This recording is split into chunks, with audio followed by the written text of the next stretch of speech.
Wendy. It is an honor to be here with you for our 11th episode of our WOW podcast, WOWW. It's Wendy's Own Wellness Wednesday. I am Dr. Wendy Sue Massey. I am an alternative medical practitioner, wife, mom, Gigi, Jesus lover, and lover of all things natural. And this is my dear friend, Wendy Flournoy. I'm Wendy Flournoy, certified hypnotherapist, herbalist in the making, mom, wife, Gigi, Jesus lover, lover of all things natural and non-toxic. And we're also huge gardeners. Oh, yes. How can we forget that? Gardeners, cooks. We love like everything in the dirt and in the kitchen. So yeah, that's right. That's right. And summer's our favorite. Yes, which we are now beyond, but that's all right. This is when we start planning for next year already. That's right. Already making our plans. So it's great to see everybody again. This week is our last of a couple that are pre-recorded because of me being in Tennessee. As a matter of fact, today, as you watch this, I am driving home from Tennessee, probably in tears. But it's all right. I'll be heading back out there in another 6 weeks. I'm very blessed. Working for myself and working virtually, I get out there a lot and get lots of grandbaby FaceTime. So it's a blessing. Yay. So great to be with everybody this week. We have a lot to cover. Always. What shall we start with, Wendy? I want to know more. We started to touch on it last week when we talked about the cast iron and stuff. I want to know more about the information for the cookware. Mm-hmm. Yeah, we need to talk about cookware. So first of all, as Wendy and I always tell y'all, make small changes. Do not try and change everything all at once. I got very interested in the materials in my kitchen when Bill got cancer. I started with plastic, started eliminating all the plastic. And I'm telling you, thrifty girl here wouldn't throw anything away. We used to love some Tupperware. Oh my gosh. And all the things that our Chinese takeout came in and just you name it. If it came in plastic, it never got thrown away. Literally, when I made this decision and I went through my cabinets, I threw away 2 trash bags full of horrible plastic stuff. I probably had one. Because my house is a lot smaller than it used to be. So I had purged when we moved, but I had a whole trash bag full of still plasticware. Well, I got rid of all that. And that was my first change, which I think is the most important. Yes. Truth be told, there's so many endocrine, there's endocrine disruptors in all of them, but the amount of toxins that they have found in the plastics and the fact that the average American who has not purged their kitchen of plastic is consuming an average of an entire credit card size worth of plastic in their system every week. That is insane. And knowing what it's doing to our reproductive organs, to our brain, to just our overall health, it's horrible stuff. So get rid of the plastic. So No matter what you hear today about cookware, if you haven't gotten rid of plastic yet, make that your priority. Do that first. They make the glass sets so convenient and so affordable now that it's not horrible to give up the plastic. Yeah. And even if you get the ones that have the plastic lids, I don't mind those as much because I just won't heat them up. Yeah. If that's all I can afford. It's very hard to find affordable ones that don't have at least the plastic lids, but that's what I have. I have the plastic lids and I don't heat them up, and your food doesn't sit on the plastic. It sits on the glass. Exactly. And something else I learned about that I wasn't good about at first, and now I've become so. You actually break down that plastic by putting it in the dishwasher and washing it with hot water. So, as much as it goes against the grain of everything we've ever learned, and I don't care if it tells you it's dishwasher safe, if you have anything plastic like that you're still using in your kitchen, even if it's not getting the food on it, wash it in cold and hand wash it. Hand wash. And that will help prevent the breakdown of the plastic in that case. So, but yes, I agree, Wendy. It's so easy now. You can go on Amazon and get a set of like 24 or a 24 set of the glass for, I mean, like $20. It's super expensive. So that's step one. I have been on a journey to swap out my cookware, and I finally did. I will say it was a lot easier for me because I was blessed to get a lot of cookware when I was doing Pampered Chef, and had always had cast iron because that's what I had used before doing Pampered Chef. And so it was literally a matter of me saying, done, got rid of it all, and then just pulled back out my old cast iron. And I've added a couple pieces since. But the only thing I cook on now is cast iron, in very rare cases, only because I don't have it, solid stainless steel. And that is something you've got to look at the fine print of what you're purchasing, because a lot of the stainless steel out there is aluminum with a stainless steel overcoat. So look at the ingredients. Yeah, exactly.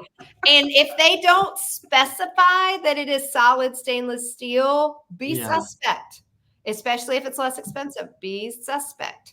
Because a lot of the full stainless steel is pricey. A lot of the pricey brands that claim that they are, wonderfully healthy are aluminum with stainless overcoat. So just make sure you're looking at those. So why do we care about cookware?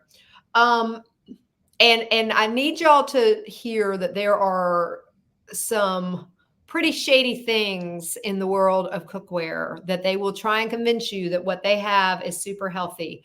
There is not a single non-stick coating that Wendy Massey trusts. There isn't. And the reason this is the case is because even if they say that they are PFOA free, they probably have PFAS, or PTFE free, they probably have PFOA. They have to have some compound to get that non-stick hard surface to make it so that it's not that it's not going to non-stick. Yeah. Right. So don't trust it. And I don't, ever since I saw that documentary on DuPont and the Teflon situation, I don't trust any of it. No, and that's just it. This is what'll blow your mind. When all that happened, and forgive me because I can't remember which came first. I think it was the PTFE that was a big component earlier. So now you hear all these things going, oh, we're PTFE free and all this stuff. And the same company, it's just switched to something else. To PFOA or PFAS. And they are still, you'll hear a lot of the, I complain a lot about California being crazy, but I don't agree with a lot of their politics, but I will tell you, one of the things they are doing is they are working really hard on these forever chemicals out there. Right. And enacting a lot of things statewide. So, these are forever chemicals. They are so destructive to our bodies, and they don't leave, y'all. It's not forever. That's why they call it forever. Right.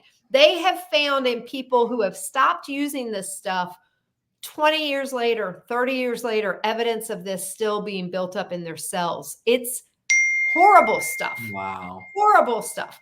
So, yes, you can sit there and look at it as, oh, well, it's already in my system. I'll just keep going. Why keep adding? Keep adding the crap? So, it's not like any of the rest of it is going away. You're just going to keep piling on and on and on. Right.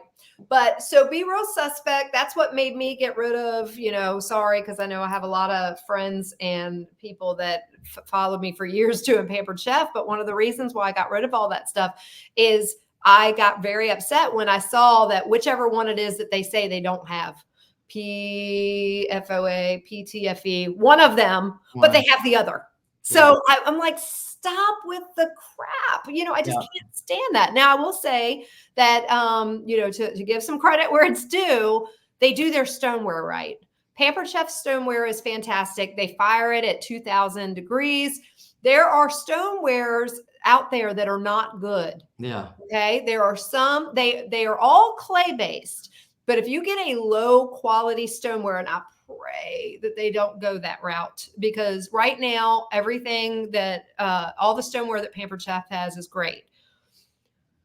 And I'm not affiliated with them anymore, but I've been using them for. I've got a pizza stone from them that's 30 years old. Yeah. I mean, it's like I've been using them for 30 years, so I don't want to believe that there's problems with any of them. But right now, as of this recording, their stoneware is excellent. They use high quality clay. They do not, if you are getting the lower quality ones that don't fire at as high of temperatures, they might have lead. A lot of the lower quality ones have lead.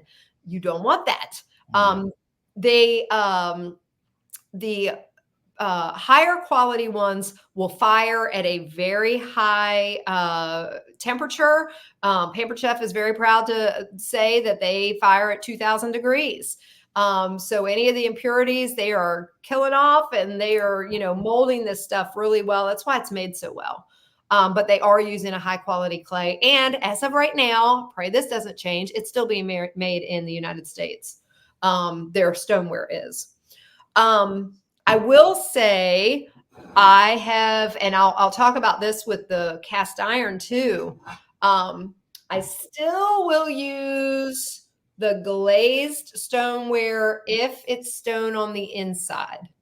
And the reason being, and this isn't the case with every company, with the Pampered Chef ones, they use liquid glass to put on here. So I'm good with that. Some of the coatings of these companies, number one, if it was inside, I'm not using it. Okay. I'm not trusting it. The fact that this doesn't touch my food, I'm fine. But even if it didn't touch my food, some of the companies, their glaze is made, has cadmium, mercury, lead, so if you are not getting somebody that tells you, look, ours is just made with liquid glass, we're good, then I wouldn't be heating this up in my oven and letting it all, leach together. It's got to be leaching into clay. Right. So that's the only reason I am okay with this. I've gotten away from all my other glaze, all my glazed cast iron, the enameled cast iron. I was going to say, what about the enameled cast iron? No?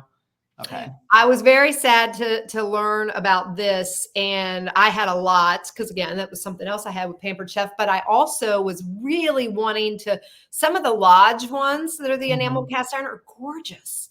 And I really wanted to get some of them. And there's other companies that have them too. They have a nickel in them, like a microcrystalline nickel. I can't remember the exact terminology, but it's basically a very, very fine particle nickel that also will leach into the food. Okay. And, we don't need any extra of that either. No, we don't. We're getting enough from everywhere else. So just, I think I'll just stick to my plain old cast iron. Yeah. Oh, and we were talking last week. You said you didn't know that this existed. I brought my oldest piece out that has the two. The hand. Yeah. Okay. All right. Yes, I have seen those. I need that in my life. Yes. So it is. I'm trying to do this. That's the only challenge, is that it's going to be, we're going to be 120 one day, Wendy, and still trying to lift this daggone stuff. Hey, I think that's what kept our ancestors strong. I think you're right. But this is 30 years old. As you can see, it's got some wear, but my goodness, it's this is a 3.2 quart Dutch oven. I use this piece probably more than anything in my cabinet. And then this is the lid, and it's just a skillet. Nice. But yeah, 30 years old, and look at how good it's doing. That looks great. and I've used it. I love going to yard sales or flea markets and stuff and seeing cast iron because it's a job to refinish it and get it back to new, but it's so worth it if you can find it at a great price. Yes, and the thing is, people don't realize that you're exactly right. You go to a yard sale and you might see some and go, ooh, it has rust spots. You better grab that sucker. That's right. Especially because they're probably practically giving it away. Yep. Get you some steel wool, some lemon, and some salt. And sometimes I just put the salt and the lemon and just. Yep. But if you really need it, if it's bad enough, you can use steel wool. You cannot hurt this stuff. No. You get all that rust off and then you re-season it. And seasoning it is so easy. Yes, I do it at, is it 500 or 550? It's a high temperature. Yeah, high temperature. For a couple hours. And but you just coat it in whatever oil. I usually will do a high smoke point oil, like avocado oil. Avocado oil is what I use too. Yeah. And I will put each individual piece, and I'll do that like once a year, unless for some reason, like when I went camping this year and forgot it was in my camping stuff and got all sticky. So I re-season then. Also, when you first get them home, here's my only complaint about Lodge. And I haven't seen any other companies doing it any differently for me to point you somewhere that doesn't do it. Lodge pre-seasons all theirs, but they pre-season it with vegetable oil. Yeah. And anytime you see that generic vegetable oil, it could be canola, it could be anything. Flour, it could be soy, it could be anything. But the way I see it, if that's the worst thing that I have to deal with, so all I do is I scrub them real good when I get them home. I re-season them, and then I'm good. And I re-season them with the avocado oil. You used to be able to buy them unseasoned, and I think some companies you still can. I don't have a problem with the fact that they've done it, because with the seasoning, you can season it. You can re-season. Yeah. So that's my only complaint with them. That and the fact that the enameled cast iron, and that's everybody's enameled cast iron. It's not the same thing. So this is a glass glaze. On the cast iron, they're using enamel. Okay. And that particular enamel has the nickel in it, and some of them have other things in it too. Some of them have lead and different things. Okay. Now with heavy metal stuff, I have gotten the question before about, well, why is cast iron okay? That iron is actually good for us. They have actually prescribed years ago, old West doctors from back in the old days used to tell people that was improving their iron levels by cooking with cast iron. Now, some people call it an old wives' tale. Some people swear that it makes a difference. I'm telling you, I was anemic before I started cooking with cast iron. And Rick was too. Rick was anemic too. And granted, I eat healthy, a whole lot healthier than I did back then. And, a lot more greens in my diet and things like that have also would have contributed. But I haven't had an ounce of problem with being anemic since I started cooking with it. So is it coincidental or multiple reasons? Who knows? But that's interesting that happened with Rick too. Yeah, I think, and I think I definitely contributed to cooking on a regular basis with cast iron. I really do. Yeah. And there is absolutely nothing that I haven't been able to cook in cast iron. I mean, I have a giant skillet. I mean, giant. And I keep that in my oven. I rarely use my stoneware anymore to bake things because I will just throw it right on the big skillet. And I do use that skillet on top of my stove too, depending on what, like when I'm doing a ton of bacon, it's wonderful because I can put out a whole bunch of it. But to have that, I keep it in my oven all the time. I just did last night. I did roasted beets and zucchini, and just chopped them all up, threw them in there, seasoned them, and baked them right there, or roasted them right there. So there's nothing you can't do with it. That's right. We take it camping. Yeah. When we didn't have power, when we had real bad storm 2 summers ago, and we didn't have power for a week, I was cooking on the grill every day with our cast iron. We've always done cast iron, like Dutch oven cooking, you know, Yeah. when we're camping and things like, and nothing better. There isn't. Now, Wendy knows my crazy, so she'll appreciate this.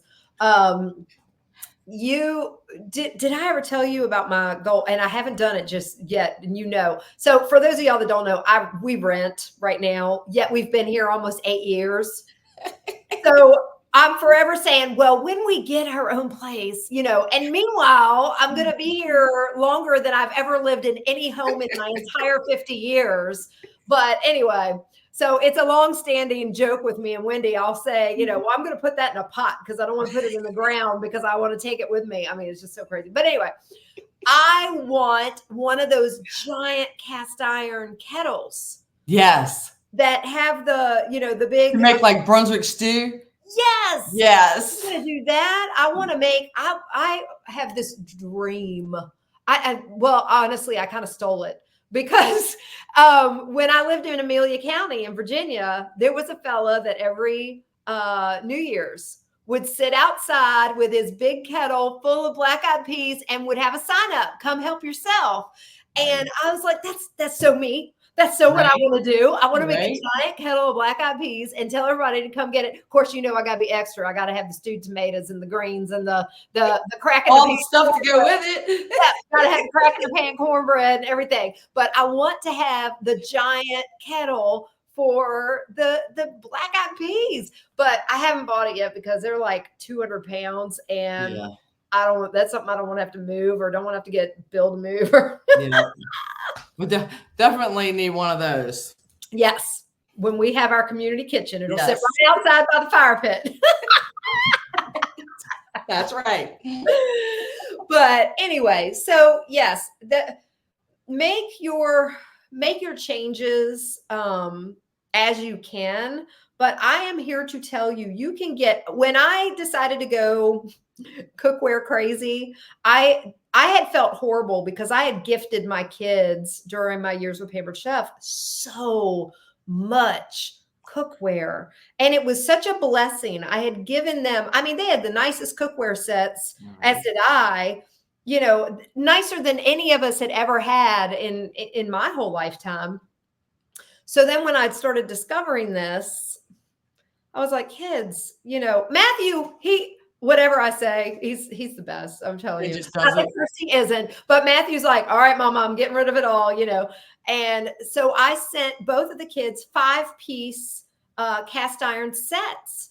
You can get them that are, as a matter of fact, I think this comes in it. That 2-piece is, I think that's part of it. But you can start off with a 5-piece set, and on Amazon they're $99. Oh, that's awesome for the lodge. Yes. Okay. For the lodge. And I mean, they have all kinds of sets. You can actually go on the lodge website and find, like, my next one that's on my wish list is a bakeware set because I don't have like a big casserole pan or anything like that that's cast iron. Yeah.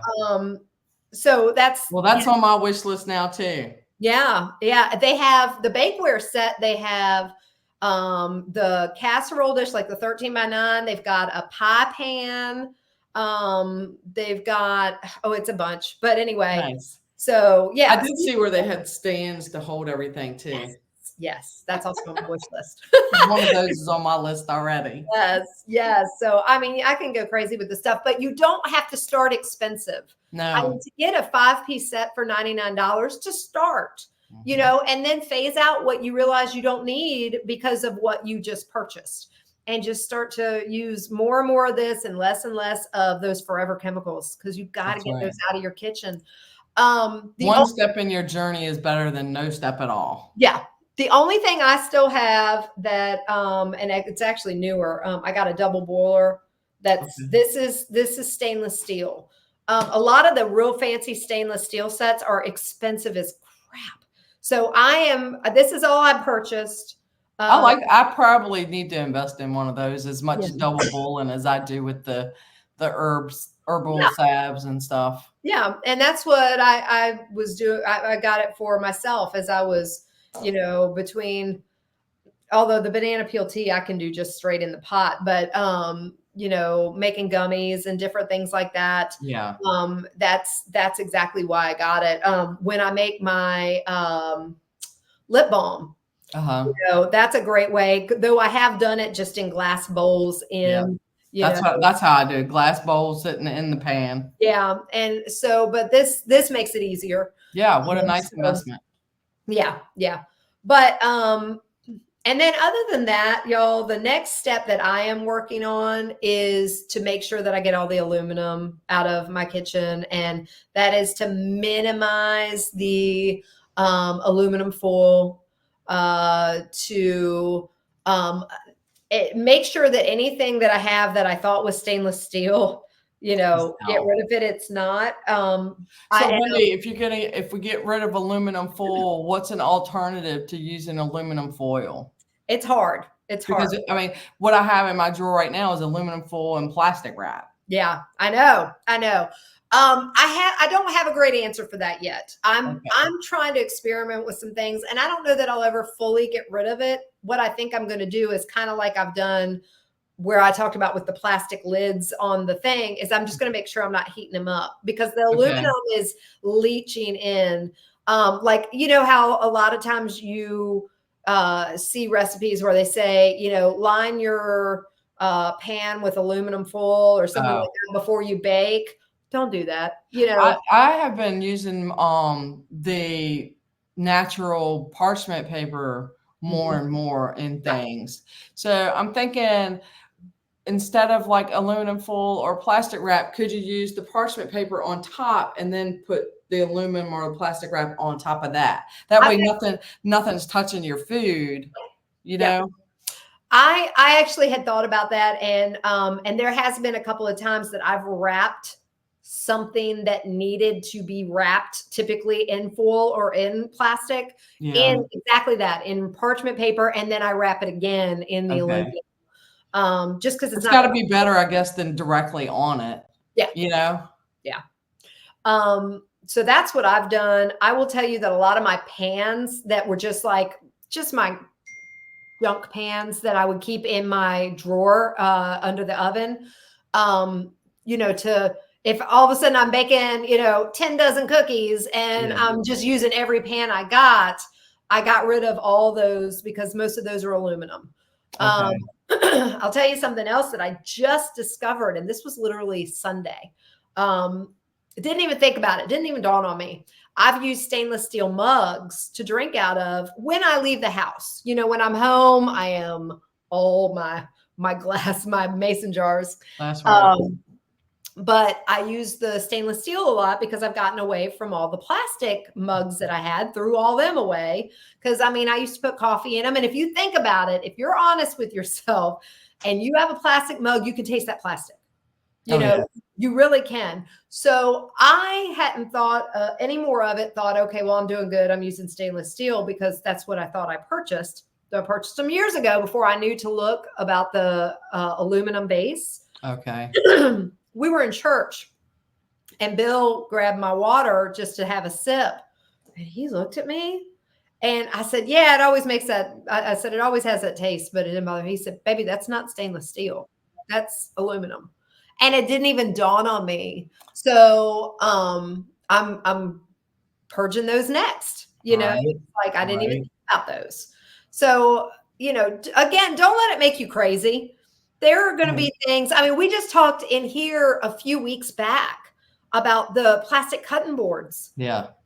I didn't even think about the plastic cutting boards. Never thought about that until it was literally just this revelation. And I was reading an article about somebody talking about all the plastic shards that get in your food because of the plastic cutting boards. I was like, oh my gosh.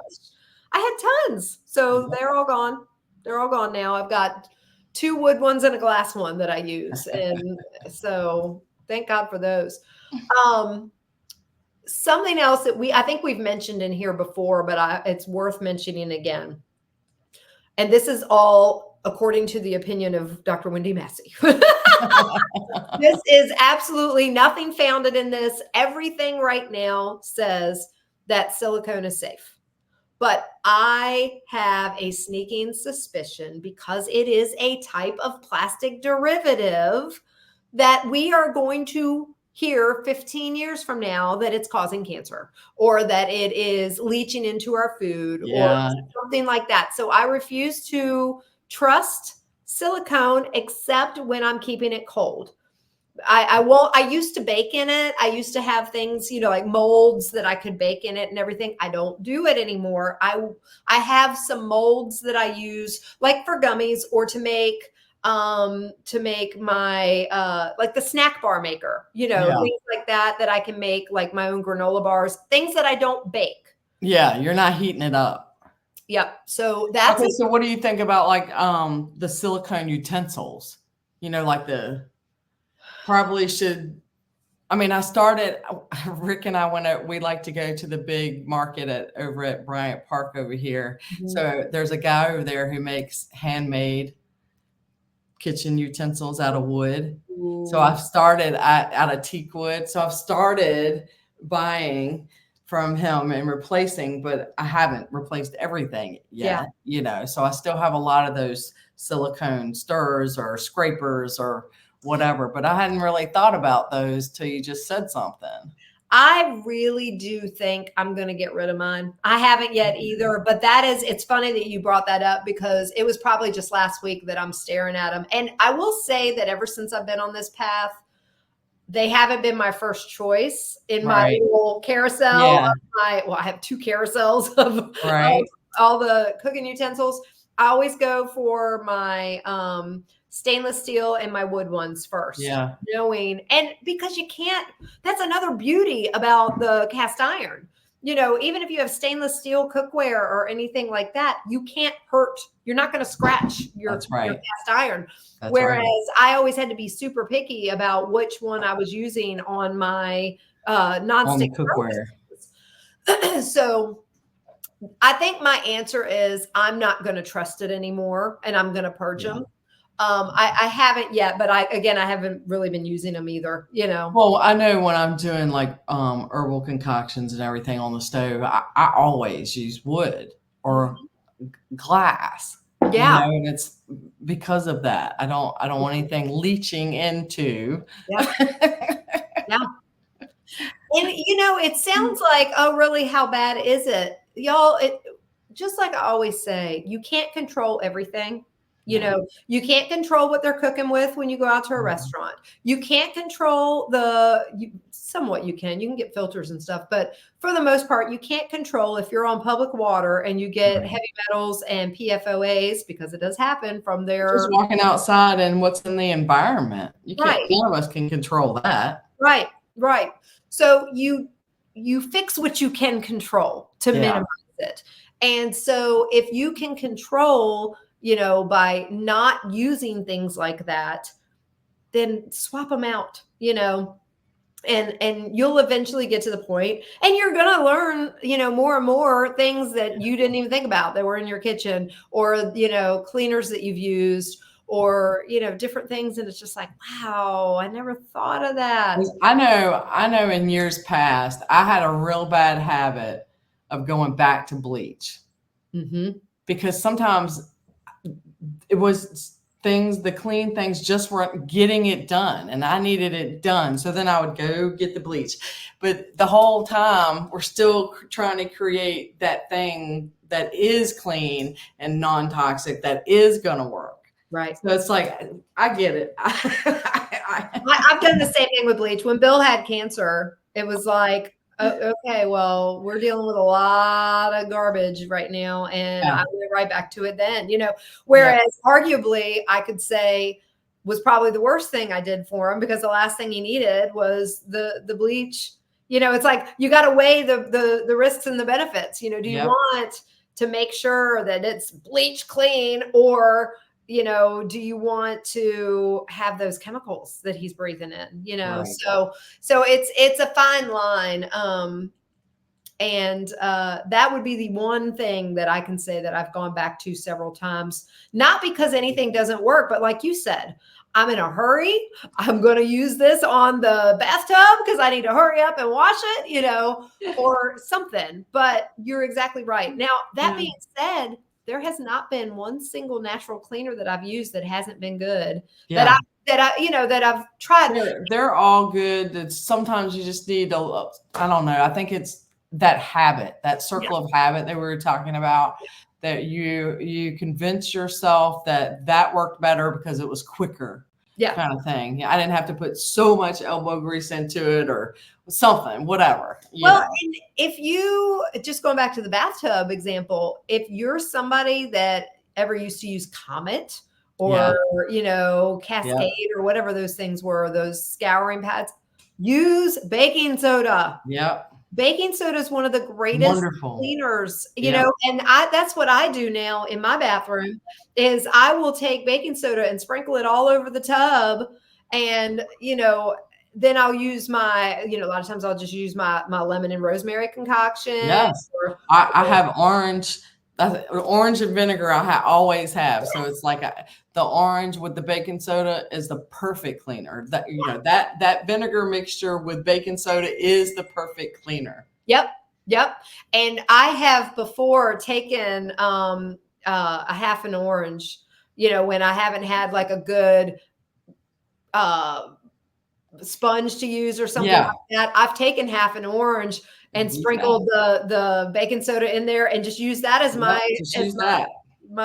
sponge. So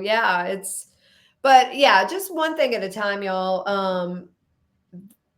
There's really nothing else that I am going to trust in my kitchen. I'm not.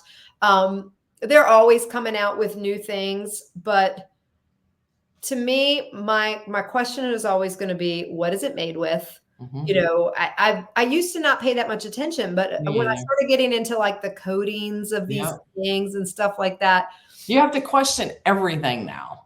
Yeah. And that's what's sad. You have to read every label. You have to question everything. Yeah. Because nobody's going to do it for you. Right.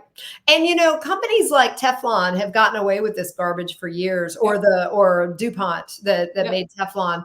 I actually used to work with a doctor who was raised in West Virginia in a small town that all that was there and affecting their water was a DuPont factory that made the Teflon. And he said that he's fully deaf. He had to have a cochlear implant. He's fully deaf. ER doctor I used to work with. And he said that his classmates are dying left and right, many of them very young from various cancers. I mean, like one of his friends, I think he said was like 28, died of pancreatic cancer. That's insane. You don't die of pancreatic cancer in your 20s. They were poisoned to death. They were poisoned to death. And there's so many regulations protecting these people. And the FDA backs them up every time. Yeah. So you cannot trust it. When I tell y'all that this awakening that Wendy and I have both had over the last, decade and a half, it will make you crazy if you let it, because you start realizing you can't trust anything that man is telling you. Nothing. No, you have got to do your own research. You have got to, and go back to the basics. That's the way I always tell people is if this starts to get overwhelming, WWJD, what would Jesus do? What would your ancestors do? What were they cooking with? What were they using? And yes, we have a lot of great things that help make our jobs easier now. But there's certain things, if the materials and the foods were not available back then, don't touch it. That's right. Don't touch it. No, that's right. So we're talking grandparents, not parents. Go back as far as grandparents. Yes. Not our parents. No. So it is. There's so much that it could make you crazy, but just the bottom line is, what would your ancestors have been using? Even all the way down to, I'm not so sure that I should be keeping all these that I have, all these. Are they ceramic coated with? Who knows? I have a bunch of them too. I mean, and this is my Paula Deen. That's what I'm like. That's what I mean. I have a bunch that have a little sayings on them. Yep. And I do have, well, even my plant ones. I'm not sure what they're coated. Mm-hmm. Well, I don't know. That just means we're gonna have to take a ceramics class. Yeah. I'm not mad about that. I've got a bunch of, or I'm starting to get a few of the stoneware mugs. Yeah. Okay.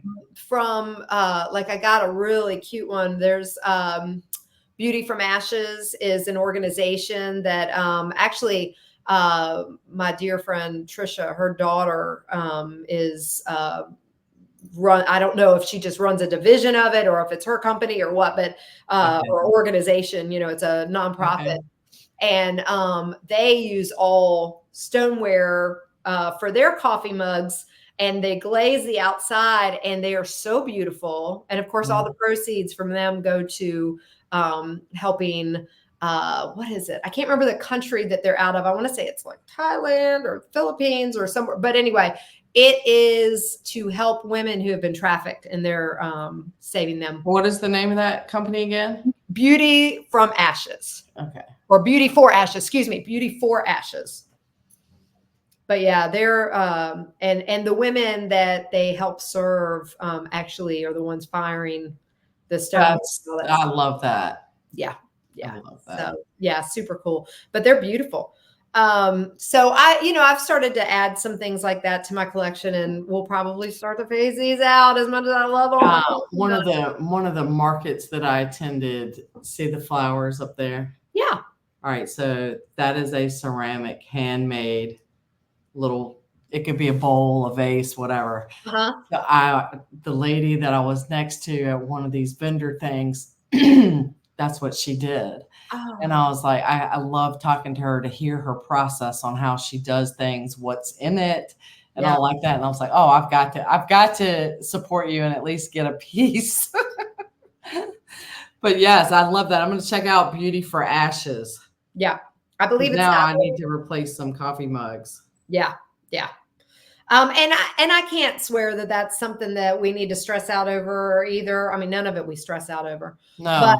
But that's just like, as I start thinking, it's like, what I'm in a season of purging anyway. Yeah. So it's like, because I've got too much junk. But so you know what will happen? Because this kind of, this is the therapist in me. What will happen is we're talking about this, and the next time I go to cook and I open that drawer to get a utensil, I'm going to see all those silicone scrapers.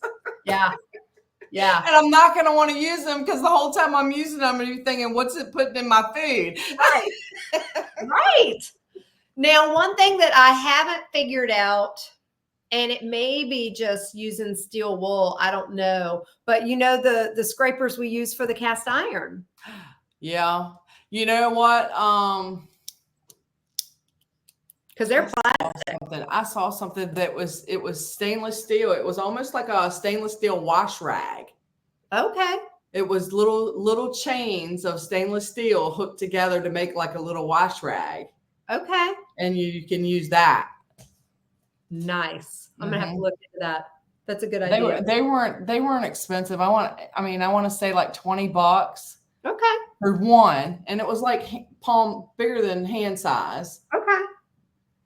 Lasts forever. Yeah. It was like, if it's $20, it's not a big deal. Yeah. So, you'll, again, one thing at a time. I will tell you, if you've never used cast iron before, it's very, I know my daughter was very, because I've got her a set too. I got both the kids a set when I went through my crazy, and I was like, there's no way I'm not going to give them healthy options. So I sent them both a set. But she was a little intimidated at first. It's like, oh my gosh, am I going to screw this stuff up? I was too when I first started using cast iron. And it's so easy. And I mean, if you just use whatever oil, and you're not going to have a problem, even if stuff sticks to it, you can scrape it right off. That's right. And you don't wash it with soap. You just scrape whatever it is. And then if you need to, put a little bit of oil, wipe it out with your paper towel, and put it away. Boom, done. Yep. I mean, you dry it first. You always dry it first because that's you don't want water to sit on it at all. That's why they'll rust. So after you scrape it and rinse it and all that stuff, you dry it really good. I just use paper towels, just dry it real good. Yep. And then I'll, a lot of times just turn over the same paper towel, put a little bit of oil on it and wipe it out with the same paper towel. That's the same thing I do because I always oil it just a little bit before I put it away. Yeah. And it's the easiest thing in the world. It really is. So it's not difficult to keep up with. No, it's not. And they don't take up space in your dishwasher because you better never put it in your dishwasher. Never. And these are not the type of pans that you can just, you put soap in them and let them sit in the sink. No, you can't. But I have, in a pinch, when I have really had something caked on, sat it for a little bit with just water. Yeah. And I won't do that long because you will rust it. Yeah. But after that, you need to, scrape it really, really good, steel wool maybe, and then, put your oil in it and it'll be good to go. Right. So, cool. So what you got going on this week, girl? All right. So last week I gave y'all a little teaser about this butterfly pea flower. I'm so excited about this. I'll show it to you up close too. Ooh. Okay. It's purple. Very pretty. They look purple to me, but when you make them as a tea, they come out blue. And the Asians have been using butterfly pea flower tea for centuries. Okay, since ancient times. Never heard of it. As a dye and as a medicine. Okay. Okay. So it's caffeine free. It's an antioxidant. It's anti-inflammatory. It's antioxylytic, which means reducing anxiety. And I probably didn't say that word right. Anxiolytic. It is, all right, Wendy, you might have to help me with the L word. Leucocyanidinic. Do you remember? We were talking about this word beforehand. Yeah. It's leucocyanidin. Cyanidin. Leucocyanidin. Okay. Which means cyanidin. That's what it is. Which means it's good for cognitive function. Yes. It is also anthocyanin, which increases blood circulation. Mm-hmm. Okay. Even though it's blue, it won't stain your teeth because it's water soluble. That's good. All right. So I was reading one scientific study on this butterfly pea flower. And I want y'all to hear what this one study is showing. That because of that, the number one thing that it does is enhances cognitive function. Okay. Calms irritated skin, hydrates skin, reduces blood sugar levels, prevents cancer cell growth, boosts immune function. It busts stress levels, enhances mood, relieves anxiety. It treats glaucoma, blurred vision, tired eyes.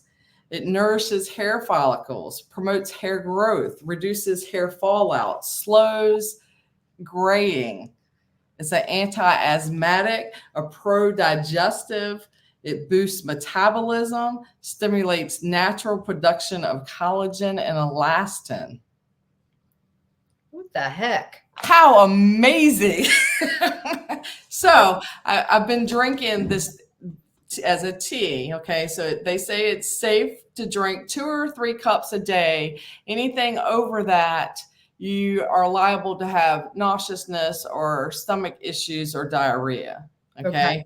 Never good for pregnant women because it's a stimulant for the uterine wall. Oh, yeah. Okay. So never for a pregnant woman. It is caffeine free. Okay. It is very blue. All right. But you can change the color based on the color will change based on the pH level of things that you add to it. Nice. So for example, if you put, it's blue. So if you put lemon with it, it goes to like a bright purple. Ooh. Right? Lemon or lemon juice. And then if you put hibiscus in it, it will turn a bright red. Okay. I think that's just fascinating. Well, So it is. I'm going to be experimenting so much with butterfly pea flower. I was drawn to it because a lot of herbalists I follow were talking about how good it is for ADHD. Nice. For kind of settling that down some. Yeah. And I do believe I have some ADHD in me just because I pop around so Both much. of us, please. We're like, they wrote textbooks about us. What are you talking about? So I was looking at it for me for that, and also for Rick, for Rick's having really bad reflux issues. Mm-hmm. So I was looking at it that for him for that. So the only way I can explain the taste of this is comparing it to a mild green tea. Okay. So it's extremely mild earthiness with a slight hint of floral to it. And it's like a mild green tea without the grassiness. So let me ask you this. That being said, because one of the things I do with green tea is I drink green tea for the benefits, but it's not something I love. You know, I don't dislike it. I just feel like it doesn't have a lot of flavor. So I mix things. So like, yeah. And yes, I purchased these. One of these days I'm going to be cool like Wendy and make all my tea blends. But hey, we all have our strengths.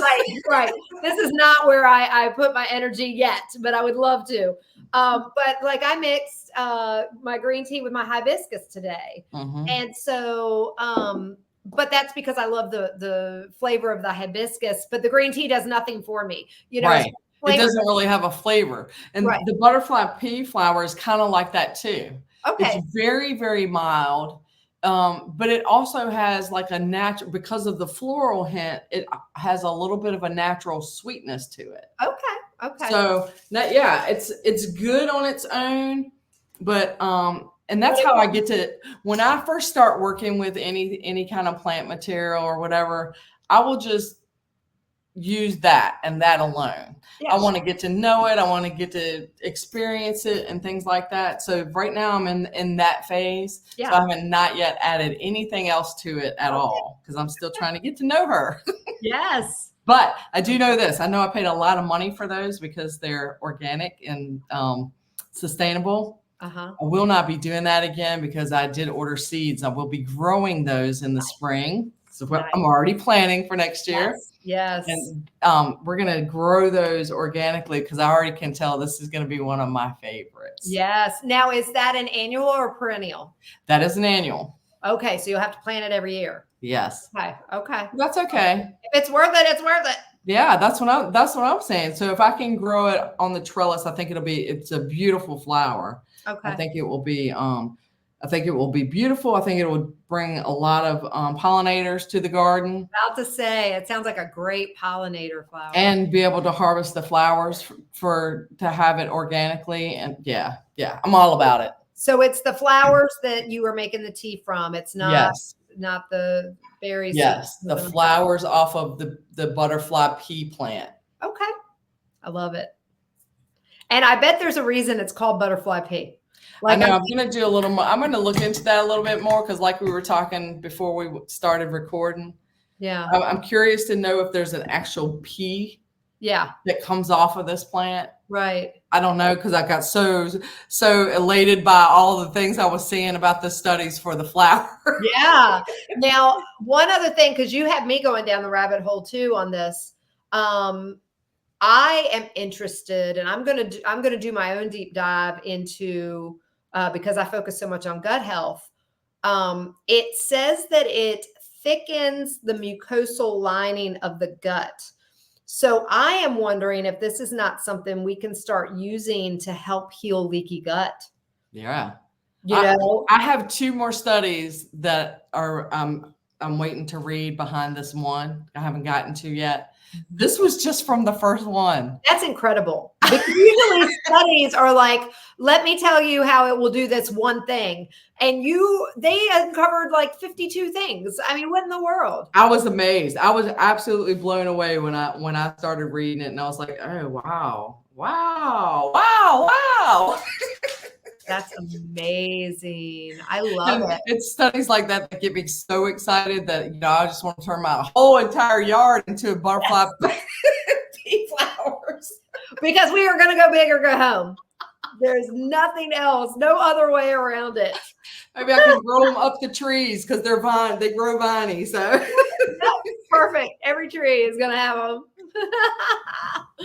I love it. That's but great. it's very, I mean, a lot of herbs and flowers and stuff are like that. There's so much variety to them and so many multiple uses and things like that's what makes it so exciting. So I mean, just imagine this being what it is paired with something else that has just as much value on other things.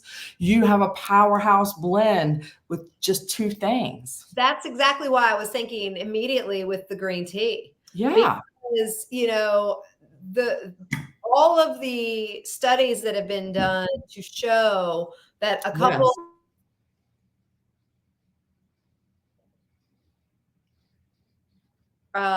disease risk and reduces, you know, your it improves your brain function and helps your hormone balancing and all this stuff. It's like, to me, the two married together would be incredible. Yeah, and then you're not getting caffeine overload either because green tea is caffeinated and the butterfly pea is caffeine free. Right. That's perfect. I wonder what color it would make. Ooh, good question. That would be wild to find. I'm not sure I know the pH level of green tea, so I don't know what color it would turn the blue. Yeah, well, I can't wait to find out. I know, we're going to have some experimenting to do. Yes. So, my love, what you got going on this week? I know that this is our last recorded one. We'll be back to live next week. I'm very excited about that. Back to live on October 30th. And I'm just continuing the experiments on different blends. I'm going to be making some different soaps here soon. Now, my original soaps are almost ready. So I will be using them probably the first week in November. So that'll probably be a couple weeks before I have an update on actual feedback on the use of it. Sure. Because if it's good, we can go back and we can make more. Yes. Well, this coming weekend is my Journey to Optimal Health Part 1. Yes. And that is going to be, what is Friday and Saturday, 25th, 26th, I think. Anyway, it's Friday, Saturday. If you want to squeeze in last minute, let me know, because I am only cooking enough food for those that are signing up. That's and right. So y'all better run, don't walk. I'm telling you. So it is in Westminster, Maryland, at my husband's studio. We are covering in both weekends every single component of my 16-week program. And this includes all of my new components. That's why I'm doing this, because I have a lot of new data that I am rolling out to my programs. And I'm recording all of these, in front of the studio audience for my web-based lesson platform. So I'm really excited to do that. I always love feeding people. We're going to be doing that live this weekend. It's from 5 to 9, I think, on 5 to 9 or 5:30 to 8:30, somewhere in there on Friday evening, and then 9 to 3 on Saturday. And we're going to cover part 1 this weekend and part 2 next weekend, the following weekend. And if you can only make it to 1, you're still going to get a ton of information. Yeah. So, what a great value of all the knowledge that you're going to be throwing out. Well, thank you. I'm so excited, and I'm really excited to get people's response to the new method I'm going to go about as I am bringing people into the 16-week program, that Okay. they aren't all going to take the same track anymore. Nice. I'm going to have them do an inflammation assessment. Okay. And if they are showing signs of more brain inflammation, say, for example, or neurovascular inflammation, I'm going to send them down one path. If they're showing more along the endocrine and insulin realm, I'm going to send them that way. If it's musculoskeletal, I'm going to send them down a certain way. If they come in and they have multi-system inflammation, and their inflammation is so extensive, like everywhere. Yeah, I'm going to send them down another path where we're going to be real careful and really detox them well. Yeah. So I'm really excited about that, because it's going to look very different depending on what you need, which is great. Yeah. Because I tell people all the time, it's not a one size fits all thing, though I teach all of the general same information to everybody, because it's all good information for everybody. Well, sure, because that's almost like a foundation, and then you have to build from the foundation. Yep. Same thing. That's why I love herbs so much, I think, too, because Yeah. herbs and food, they're the same. Yeah. Because they can do so many different things and affect different people different ways. Yeah. Yeah. And it'll be so cool because, one of the beauties of having finished my doctorate now is now it doesn't have to be just food, even though that's my passion. And I do want to treat everything nutraceutically first. Yeah. But I can also say, oh, wow, we got lots of inflammation in this area. Let's throw these supplements and herbal teas at what you have going on, so we can try and get a handle on this. Right, because the goal is to make them feel better as quick as possible. Yeah. And then from there, we can back off of the supplement stuff as we're, in eating right, and so, but again, not one size fits all. I'm super excited about taking this path. The management on the back end is for Kirsty and I to get it all launched is taking a lot, which is why this is a long process. But I'm so excited about all the materials that I've built for this. And honestly, a lot of my one-to-one clients, they don't know this, but they've really helped me with this, because there's been things that I've built for my individual one-to-one clients that I'm like, ooh, this needs to go in the program. Right. And so it's just really people that do the program in this new transition are going to get so much. And we have more surprises coming. Nice. Some that may involve my dear, sweet Wendy, and possibly somebody else. So kind of start to build a team around everybody, which is something that I've always dreamt of doing. So yes. We still have lots of dreams to be fulfilled. Yes. Y'all are all along for the ride. That's right. Come on. Keep up. Buckle up, because Wendy and I, you never know what direction we're going. We're just like, oh, here we go. We know. And I tell you what, when you get a couple of Jesus girls that pray about it all the time, and it's like, no, sis, no, Jesus is telling me this. Well, no, but he said, all right, well, we're going to have to figure out how to make this work together. That's right. Oh, because I'm so grateful that he gave me you as a friend. And I love you so much. I love you too. And you know what? There are not that many crazies in this world. And the fact that we found each other, that was a God thing right there. You know what? It really was, because we should have known each other in high school and didn't. Yeah. This was I will always be blessed that you were brave enough just to reach out and say, hey, I think we're supposed to know each other. Right. Because I was like, how did we not? Like, we know all the same people. Yeah. Our high school was big, but it wasn't like. But yeah, it wasn't that big. It wasn't like a city, Right. I mean, it was like, Right. So how we didn't ever cross paths in high school, I don't know, it was crazy, but we have now. And that's right. Inseparable at this point. So. That's right. All right, everybody. Well, thanks for tuning in. I hope you got a lot out of this. If you have any questions, don't hesitate to reach out. I failed to mention in the last couple of episodes that Wendy was so wonderful to set up a email account for us. So if you have any questions at all or any ideas for future episodes, it is Wendy's on wellness at gmail.com. That's right. So make sure you shoot us emails. I also have been having my web guy load the WOW podcasts onto the Massey Wellness website. So, if you ever just want to get up in one place where they all are, or you want to check in periodically and you're not a big, checking into YouTube person, go right on masseywellness.com. For now, it's about to rebrand. Right now, it's masseywellness.com, and there's a whole tab with just the WOW podcast. So, That's okay. Or if you are going through YouTube, don't forget to subscribe, like, and share. yes, absolutely. All right. We love y'all. Hope you Love have a you. great rest of your week, and we will see you live next week. Take care. Mwah!